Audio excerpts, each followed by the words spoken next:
Bueno, continuamos en directo. Le comentábamos antes de entrar en publicidad que hay una iniciativa por parte de diferentes colectivos de nuestra ciudad, entre los que se incluye la Flampa, se incluye también colectivos como Marea Verde, Ecologistas en Acción y también el colectivo Jerez en Bici. ¿Cuál es esta demanda, que además ya van haciéndolo desde hace mucho tiempo? Pues facilitar que los escolares acudan a su centro educativo de una manera saludable, o andando o en bicicleta. Para ello estamos en un momento, según comentan en un comunicado estos colectivos, en los que se quiere potenciar la vida saludable y el transporte no contaminante. Bueno, pues para ello hay líneas, subvenciones por parte de la Unión Europea, y entienden que Jerez no puede perder esta oportunidad para modificar estos hábitos de transporte, entre los que se incluye el trayecto hacia la escuela, y más en un modelo de transporte de la ciudad que va encaminado a darle mucha más cabida al peatón que al vehículo privado. Así que para hablarnos bueno, pues de esta reivindicación y de esta propuesta, mejor dicho, saludamos al otro lado del hilo telefónico a Federico Miguel, perteneciente al colectivo Jerez en Bici, y también a Marea Verde. Muy buenos días, Federico. Hola, muy buenos días. Bueno, ustedes entienden que, teniendo en cuenta cómo va cambiando las políticas y los hábitos de transporte, que todo va encaminado a un medio mucho más saludable y sostenible y menos contaminante, pues no podemos perder la oportunidad de esas líneas de subvenciones y de inversiones que vienen por parte de otras administraciones para aplicarlas a la ciudad, ¿no? Además, el costo de poner en marcha unos caminos escolares seguros no es muy elevado. Más que nada se necesita voluntad de hacerlo. Todo lo que sea quitar espacio al vehículo motorizado y dárselo a los peatones o a formas de movilidad como la bicicleta, pues bueno, supone un pequeño cambio, y los cambios a veces cuestan un poquito, pero creo que todos íbamos a salir ganando. Nosotros hemos planteado... Sí, dígame, sí. No, nosotros hemos planteado, o llevamos planteando mucho tiempo, y no solamente aquí en Jerez, en otros muchos lugares de Europa y de España, incluso de la provincia de Cádiz, el tema de los caminos escolares desde una perspectiva triple, desde una perspectiva educativa, desde una perspectiva de salud y de una perspectiva medioambiental. Desde el punto de vista de la salud, pues tenemos, además de esta pandemia que estamos sufriendo ahora, tenemos una pandemia desde hace mucho tiempo, que es la obesidad infantil. Sí. El que los niños se desplacen andando o haciendo ejercicio físico a su centro escolar todos los días, pues es una manera de combatirlo. Desde el punto de vista educativo, los niños están perdiendo la capacidad para resolver problemas, su autonomía personal, el hecho de que ellos por sí solos, por sus propios medios, aunque sean en un primer momento acompañados por agentes de movilidad, por monitores, pero se trasladen ellos solos, socializándose al centro escolar, pues es algo que los educadores aplaudirían. Y luego la cuestión medioambiental, es decir, en toda Europa, en todo el mundo, hay que reducir el consumo de energías fósiles, hay que reducir la emisión de gases efectos invernaderos, y entonces, bueno, pues esto cumpliría, digamos, esos tres objetivos. ¿Entienden ustedes también, o tienen un dato que indica que el 70% de los desplazamientos a los centros educativos se realiza en coche privado? Un dato que, lógicamente, hay que revertirle, darle la vuelta. Sí, estos son datos de la Dirección General de Tráfico, ¿no? Que se calcula más o menos que el 20% de todo el tráfico rodado de las ciudades, el 20% son escolares que acuden a sus centros educativos en el coche de sus padres, de sus abuelos o de un vecino o un familiar. Imagínate, que se imagine la audiencia lo que sería la reducción en la mitad de ese tráfico. Y antes, fíjate, cuando hablábamos de salud, hablamos también de la salud de las familias. El momento de estrés que se produce cuando los padres, las madres tienen que combinar la entrada en su trabajo con llevar los niños al cole, los atascos, las triple fila en la puerta de los colegios, en fin, todo eso iba a suponer también un descanso y una salud para las familias muy, muy importante. Federico, ¿tienen ustedes previsto reuniones con la administración local de cara, bueno, pues a trabajar de manera conjunta para poder realizar esos proyectos, para poder obtener estas líneas de subvención? Pues mira, el colectivo Jerez en Bici acude regularmente a la mesa de movilidad, donde esto se ha hablado en varias ocasiones, y este verano hemos tenido varias reuniones con con los responsables de movilidad y de urbanismo del ayuntamiento. Y bueno, yo creo que hay una voluntad declarada por parte del gobierno municipal y de la mayoría de los grupos políticos, pero quizás es un poco restrictivo, ¿no? Muchas. Bueno, Federico, tenemos que agradecerle su intervención. Estamos teniendo problemas con el audio, no le escuchamos, se entrecorta la conexión. Agradecerle que nos haya atendido en la jornada de hoy y queríamos hacernos eco, bueno, pues de ese comunicado que los diferentes colectivos, entre ellos Jerez en Bici, han realizado para seguir insistiendo en las bondades y los beneficios que tiene el transporte saludable, en este caso la bicicleta o simplemente el peatón, y que vayamos conquistando espacios en la ciudad para, bueno, pues para una actividad mucho más saludable, y acudir y cambiar nuestras formas de nuestra conducta y acudir en este caso a los centros escolares en bicicleta y no con esa acumulación de coche privado, con la contaminación y con todo lo negativo que supone. Muchas gracias por habernos atendido. Muchísimas gracias a vosotros. Bueno, nosotros seguimos. Avisábamos al principio del programa que íbamos a hablar del Camino de Santiago. Yo no sé si ustedes sabían que desde Jerez, bueno, desde Cádiz, se puede iniciar el camino hacia el Apóstol Santiago. Y se puede hacer desde la provincia de Cádiz, desde Cádiz por la vía Augusta, y llegamos hasta Sevilla, y en Sevilla ya enlazamos con la Ruta de la Plata.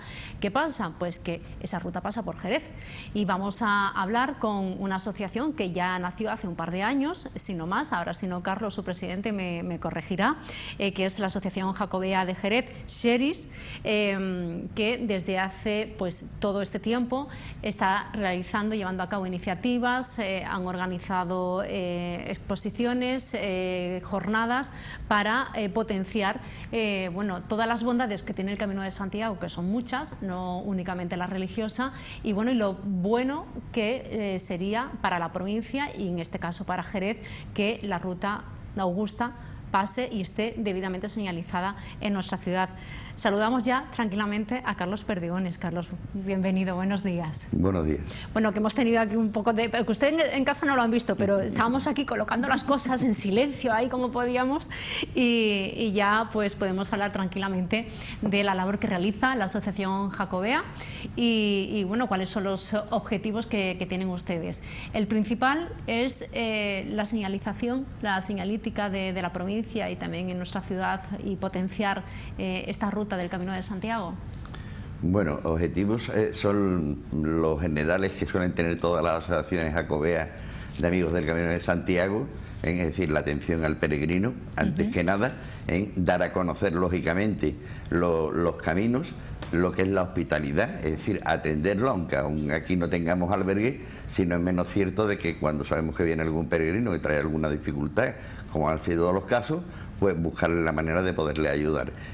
Entre tantos valores, al margen de los espirituales que contiene el camino. Cierto es, como decías, que es desconocido que Jerez fuera importante dentro del mundo jacobeo. Ya no hablamos del Camino de Santiago, dentro del mundo jacobeo. Y lo principal, y el desconocimiento principal, parte de que no se conoce de que Santiago, hay muchas versiones, pero digamos que la que tiene que ver con el tema espiritual, y por tanto la Iglesia Católica, reconoce que Santiago, de entrar a España, entraría por Cádiz y tendría que llegar hasta Sevilla, lo cual quiere decir que tendría que pisar nuestra tierra, nuestra comarca, lo que eran en aquellos entonces, hablamos del siglo I, los Altos Ceretanos. De ahí el nombre de nuestro camino que presentamos el pasado año en las primeras jornadas, y que a Dios gracias lo tenemos gracias a los arqueólogos de aquí de Jerez, a los historiadores de Jerez, a los investigadores de Jerez, que hicieron en un tiempo muy corto un trabajo bárbaro, que está documentado perfectamente. Y entonces, bueno, ahora lo que estamos precisamente es, aparte de darlo a conocer al mundo, este camino ceretano, pues aparte pues señalizar desde Puerto Real, que es donde parte, digamos, la bifurcación de la vía Augusta, toma por aquí por Jerez, hay una variante que toma para para Puerto de Santa María y luego viene hacia Jerez, pero el nuestro, siguiendo las indicaciones de los historiadores, pues viene desde Puerto Real, y cuando llega a la altura del Portal pues se bifurca por cuestiones históricas, y entra o bien por lo que era el antiguo Rancho La Bola hacia Jerez, o bien continúa hacia la Cartuja y entra por lo que era lo que es la Hijuela del Serrallo. Sí. Entonces ambos caminos confluyen en la calle Empedrada, y ya luego pues continúan juntos hasta la catedral, donde nuevamente se bifurca para tomar o bien el camino de la patrona o bien el camino alfonsino, que recorre las 5 iglesias que fundara Alfonso X el Sabio. Entonces ya te digo, es decir, ahí, y ya después, bueno, la salida la tiene por carretera Moravita en lugar de por Guadalcacín, que es lo que hay ahora mismo señalizado, ¿no? Claro, porque yo he visto algún peregrino por ahí, por la salida digamos, por la Barricada de las Flores, por ahí, sí, yendo para Guadalcacín. Efectivamente. No saldría entonces de ahí, no. Saldría por Moravita. Sí, efectivamente. Vale. Es decir, una vez que saliéramos de la iglesia de Santiago, que hay el punto central es la catedral, pero de la catedral a la iglesia de Santiago, desde ahí pues el camino que hasta ahora mismo había señalizado tomaba directamente una línea recta por calle Ancha y calle Ponce. Nosotros entendemos que hay que enseñar Jerez, que conozcan Jerez, y entonces lo sacamos por la Porvera y lo subimos a la Real Escuela por calle Cádiz, y ya desde ahí sin línea recta buscando el parque empresarial, y ya carretera Moravita buscando el Cuervo, que además tiene todo el sentido lógico de ser pura vía augusta, porque a mano izquierda a escasos kilómetros tenemos hasta Rilla. Claro, y es el recorrido más fiel del que inicialmente se... Bueno, efectivamente, es decir, es que caminos romanos como tal existen infinidad en la provincia, como existen en toda España. Caminos, como existen ramales y existen vías. Nosotros hacemos siempre el comparativo de la autopista, la nacional y la comarcal. Pues exactamente igual eran los romanos. Entonces, por ejemplo, el camino, por lo que nos dicen los historiadores, el camino que ahora mismo está señalizado, sí, podía entenderse como un camino que era factible realizarlo en verano, porque en invierno o en otoño solían estar amarismadas las zonas, con lo cual era más dificultoso el poder caminar. Pero en historia no todo está encontrado, no todo está escrito, y siempre existe, bueno, pues diferencias a la hora de poner en valor eso, ¿no? Ten en cuenta que, por ejemplo, hasta que no llegas a Utrera no encuentras un vestigio puro de lo que es la Vía Augusta, que es un hito que hay ahí romano que te pone que es Vía Augusta, Pero claro, de ahí para acá nos dicen los historiadores que no llegaría al Cuervo, sino que llegaría a la Ebrija. En vez de ir al Cuervo y luego a la Ebrija, no iría a la Ebrija. Al Cuervo va tanto unos caminos como otros, por la sencilla razón de que es el único albergue que existe desde aquí hasta Sevilla, albergue público. Todo lo demás, desgraciadamente, esa es nuestra, digamos, uno de los objetivos que nos marcamos hace casi 2 años y medio, que era que Jerez tuviera que contar con un albergue. Hombre, mínimo. Claro, más que nada porque queremos hacer, y es lo que va a ser nuestro leitmotiv a partir del próximo año. En breve pues haremos la presentación del logotipo que nos va a identificar como Jerez Ciudad Jacobea en el 2021, e incluso aparentemente, por lo que dicen políticos y la Iglesia, al igual se alarga hasta el 2022. Y entonces pues que tengamos un logotipo, incluso también una mascota, que identifique en cualquier cosa que hagamos, como ha sido el caso de este certamen fotográfico que ha recorrido todo el mundo. Ha recorrido absolutamente todo el mundo, se han mandado más de 700 mails, se han contactado con más de 300 Estamos Facebook. viendo, Carlos, imágenes, ¿no?, de las fotos de... Efectivamente, esas son las fotos de que, digamos, están ahí las premiadas por un lado, en las 2 categorías. Había una categoría general donde han salido premiadas 3, y 2 de ellas pues han recibido accesi, que es una mención de honor. Y después teníamos un premio especial, que es este que tenemos aquí, que entregaremos en breve al premiado, un jerezano, que tuvo a bien caminar el camino ceretano y hacer las fotografías correspondientes. Entonces ahí veremos, ha salido al principio lo que es precisamente la fotografía premiada, que es una fotografía preciosa donde se ve al peregrino delante de un cruceiro, que dirían los gallegos, que es el crucero que existe, la cruz que existe de caminantes en la Cartuja de Jerez. Porque el camino ceretano, que empieza en Puerto Real y termina en Utrera... termina en lo que es el Cuervo. Es decir, nosotros, aunque nuestro ámbito es internacional, o sea, nosotros en nuestro estatuto tenemos recogido local, provincial, autonómico, nacional, europeo e internacional, ¿no? Pero sí no menos cierto que ya que hay un camino que está señalizado, nosotros nos hemos ceñido más que nada, y así lo entendieron también los historiadores, en lo que era la comarca de Jerez. De hecho, estamos en proyecto. Hace poco me he reunido con el alcalde de La Barca, ¿sí? Porque hay caminos romanos que conducen y que pueden comunicar con Sevilla, y entonces por ahí pasa un camino romano. Entonces queremos poner en valor en todo lo que son las distintas pedanías y barriadas rurales, decirle que, oiga, que tienen aquí un valor añadido. Es lo que le decía yo a la alcaldesa el día 30, cuando de nuevo el pleno del ayuntamiento apoyó el trabajo que estamos haciendo y demás, como lo hicieron el año pasado con la declaración institucional también en septiembre del pasado año. Pues oiga, está muy bien el flamenco, está muy bien el caballo, está muy bien el circuito de velocidad, pero es que hay otro valor añadido. Es decir, es que están proliferando en España y en el mundo entero, o sea, bueno, en el mundo, en este caso en Europa, están proliferando cantidad de vertientes, de variantes, de caminos ya transitados desde la antigüedad. No dejemos de reconocer que en Europa hay 80.000 kilómetros de Camino de Santiago, contando con España. Entonces, claro, ¿qué sucede? Que lo que intentamos de decir, oiga, que sepan ustedes que si alguno, por cuestiones espirituales, quiere hacer el camino, el sitio idóneo para iniciar el camino es en Cádiz. Oiga, o si quiere venir, quedarse como solemos hacer los peregrinos. Llegamos a Burgos, nos quedamos un par de días para visitar la catedral, el monasterio de las Huelgas y disfrutar un poquito del sitio, aparte de descansar, que siempre hay que hacerlo, ¿no? En León 3/4 partes de lo mismo, y cuando llegas a Santiago pues ya ni te cuento. Pues eso es lo que pretendemos, que los peregrinos, tanto españoles que están cansados de trillar, gente con 21, con 30, con 40 caminos en el cuerpo, todos los años se van al camino. Además, porque mucha gente lo hace por tramos. Claro. Porque claro. A lo mejor salen de Francia, el camino norte, o el camino francés, perdón, y lo hacen cada año, hacen una semanita, 15 días, y van haciendo por tramos el camino. Eso es lo que nosotros recomendamos. Es decir, a nosotros el hecho de ir a Sarria por tal de llegar a Santiago, para que te dé los 100 kilómetros. No, porque te estás perdiendo lo mejor, entre comillas, lo mejor. Porque, como se suele decir, el final del camino no está en Santiago, está en el propio camino. Entonces, nosotros, la última vez que yo lo hice con mi hija cuando tenía 12 años, que lo hicimos completo el francés, ya que tenía tiempo de sobra de vacaciones, conocimos cantidad de personas mayores, personas que estaban trabajando, y decían, yo llego a Pamplona y me largo. El año que viene vengo, me hago de Pamplona a Logroño, y de hecho es uno de los proyectos que tenemos para el próximo año, que es empezar a hacer ese tramo.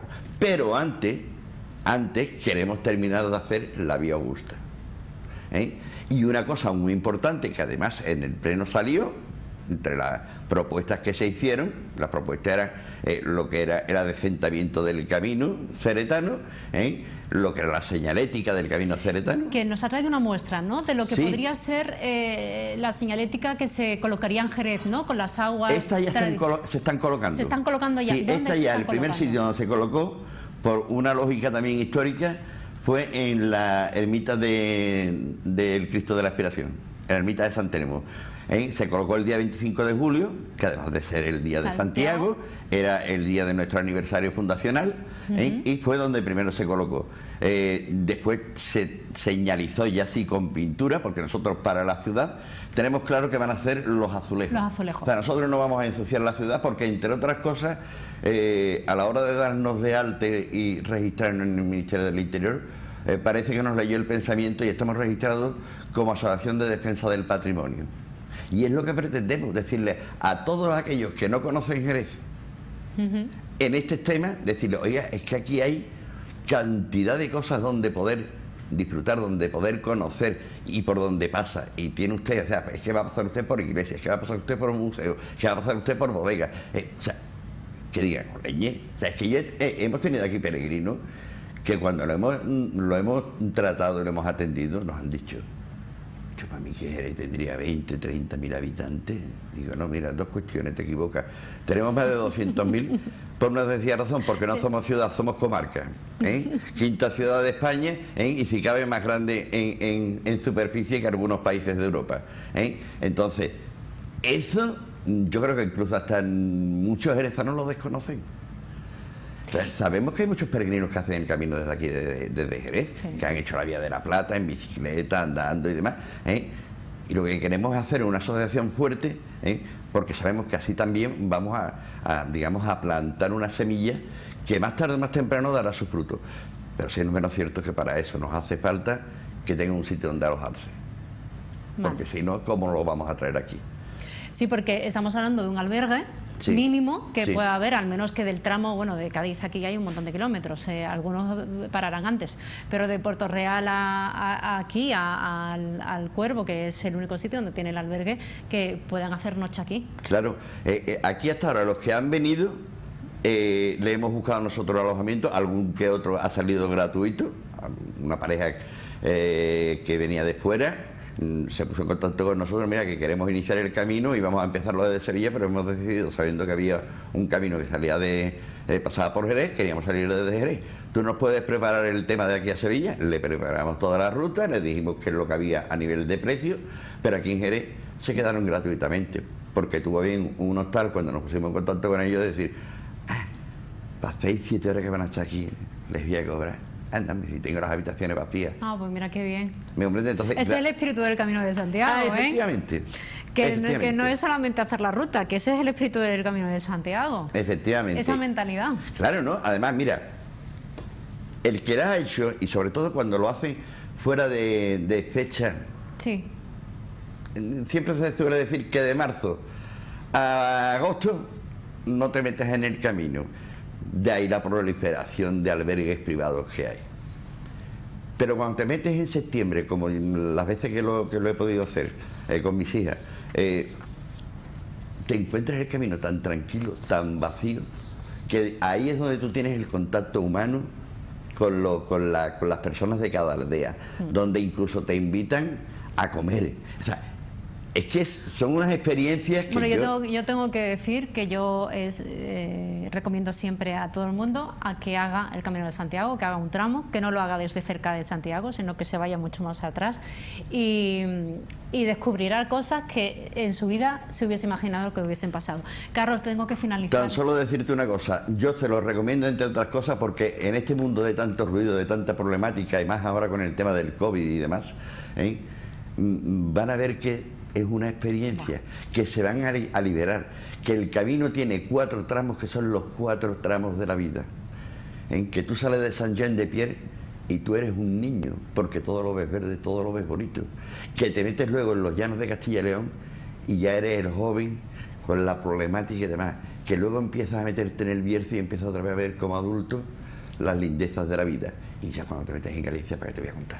Bueno, y los límites a los que te lleva el camino también, a conocerte, sí, a conocerse a uno mismo. Sí. Carlos, bueno, yo hablaría contigo, imagínate, un montón de tiempo. Sí, porque tenemos proyectos en marcha, nosotros no hemos descansado con el COVID, Pues otro día lo vamos a La jornada de este año lo vamos a hacer dentro de poco virtualmente, o sea que... Pues otro día lo hablamos con más tiempo y contamos todas las actividades esas jornadas que se tuvieron que aplazar, que eran para septiembre, que se van a hacer. Sí, se iban a hacer primero en junio, luego nos lo llevamos a julio, de julio a septiembre y de septiembre ahora a noviembre. Bueno, pues ¿qué fecha, qué día? Pues mira, estamos esperando de que nos la pongan la fecha las personas que van a participar, porque va a participar Francisco Javier Suachi, porque este año la queríamos dedicar a la discapacidad como el año pasado lo dedicamos al cáncer.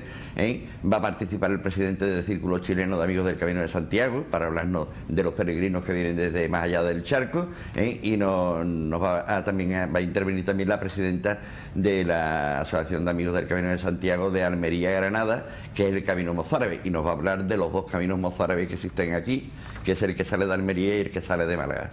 Pues Carlos Perdigones, presidente de la Asociación Jacobea Xeris, amigos del Camino de Santiago, muchas gracias por habernos acompañado. Siempre gracias a vosotros. Pero es que tengo a una persona esperándome al otro lado del hilo telefónico, porque esta mañana de 9 a 10 ha habido concentración a las puertas del Hospital de Jerez. En concreto, la plantilla de CECLE, de los trabajadores de la limpieza, reclaman pues la negociación de su convenio colectivo. Dicen que hay dejadez por parte de la empresa y anuncian que se van a concentrar a partir ya de la semana que viene, todos los lunes y todos los miércoles, de 9 a 10 de la mañana. Hablamos con Tamara García, miembro del Comité de Comisiones Obreras. Muy buenos días, Tamara. Buenos días. Bueno, esta mañana se han concentrado, también se concentraron el pasado martes. ¿Cuál es la situación que están viviendo ahora mismo ustedes, el colectivo del sector de limpieza del hospital? Pues ahora mismo el sector de la limpieza, la verdad que está siendo castigado, como todo el sector sanitario, con el problema que tenemos del COVID, porque estamos contagiándonos continuamente, igual que el resto de sanitarios, y a la misma vez tenemos abierta la negociación del convenio, que no terminamos de cerrar con la empresa y que nos perjudica, nos agrava esta situación, evidentemente. ¿Cuáles son la situación en la que están ustedes? ¿Qué es lo que le reclaman a la empresa? Les reclamamos la negociación, el cierre de la negociación del convenio colectivo, en el que se nos considere ya la subida salarial de este año y del próximo año, por lo menos los 2 próximos años, poder tener reconocida la subida salarial, el reconocimiento igualitario con el resto del personal sanitario, porque de todos modos estamos igual dispuestas que el personal que trabaja en el hospital que perteneciente al SAS. Y bueno, la precariedad laboral en este caso, que se están haciendo contratos que no son a jornada completa, hay falta de personal, no se están cubriendo las bajas, y es lo que estamos reivindicando, por lo menos cerrar el convenio y poder acogernos a ese tipo de carencias que tenemos ahora mismo. ¿Cuántas personas formáis la plantilla de CECLE aquí en Jerez? Pues unos 117 aproximadamente. ¿Y necesitarías cuántos compañeros más? ¿Perdona? ¿Cuántos compañeros más se necesitaría para cubrir todas esas bajas y sobre todo el servicio, y más teniendo en cuenta la situación en la que están ustedes trabajando actualmente con el COVID? Ahora mismo, de más de esos 117 no necesitamos. Lo que pasa es que esos 117 trabajadores, hay gente que está de baja, hay gente que se ha prejubilado, hay gente que no están cubiertos, que en realidad no hay esos 117 trabajadores, hay bastantes menos. Claro. Y ahora mismo, ¿cómo está siendo su día a día con todas las medidas de seguridad que tienen que mantener y las condiciones laborales en las que desempeñan su trabajo? Bueno, pues la empresa, medida de seguridad, sí que es cierto que está repartiendo, no como al principio de la pandemia, que nos vimos más con esa escasez de medidas de protección, pero igualmente, ya te digo, el contacto directo con los enfermos en las habitaciones y tal está perjudicando a la plantilla, porque se están contagiando igual que el personal del SAS. Y bueno, también contamos con eso, con que no se están cubriendo todas las bajas que hay actualmente, y evidentemente hay falta de personal. ¿La empresa les ha dicho algo a ustedes? ¿Se han puesto en contacto con los sindicatos? Bueno, pues en principio mañana tenemos una reunión para terminar, a ver si somos capaces de llegar a un acuerdo para cerrar el convenio colectivo, pero hasta mañana realmente no sabemos si vamos a cerrar, y en caso de que no lleguemos a un acuerdo, pues lo siguiente sería convocar una huelga. Además de los paros que tienen ustedes convocados cada lunes y cada miércoles. Cada lunes y cada miércoles hasta final de mes. Bueno, pues Tamara, vamos a estar muy pendientes, estaremos en contacto con ustedes para que nos cuenten un poco cuál es el resultado de la reunión de mañana, a ver qué les comenta la empresa, a ver si se retoma ese convenio colectivo y se hacen eco de las reivindicaciones que están ustedes planteando, y bueno, esperemos que haya un buen resultado de la misma. Muchas gracias por habernos atendido. Esperemos. Gracias a ti. Y mucho ánimo para los trabajadores de la limpieza que trabajan en el sector sanitario y en el hospital especialmente. Mucho ánimo y cuídense mucho, por favor. Muchas gracias. Cuídense. Bueno, nosotros ya nos marchamos y lo hacemos recordándoles que hay una cita muy importante esta noche, bueno, esta tarde-noche, a partir de las 8:30 de la tarde en el Teatro Villa Marta, porque la actriz Aitana Sánchez Gijón aterriza en nuestra ciudad con la obra de teatro Juana. Con ella nos marchamos recordándoles que mañana estaremos de vuelta aquí a las 10 de la mañana en Jerez al Día. Adiós. Estoy un poco asustada. No sé a dónde me llevará esta libertad mía. No es arbitraria ni libertina, pero aún no suelta.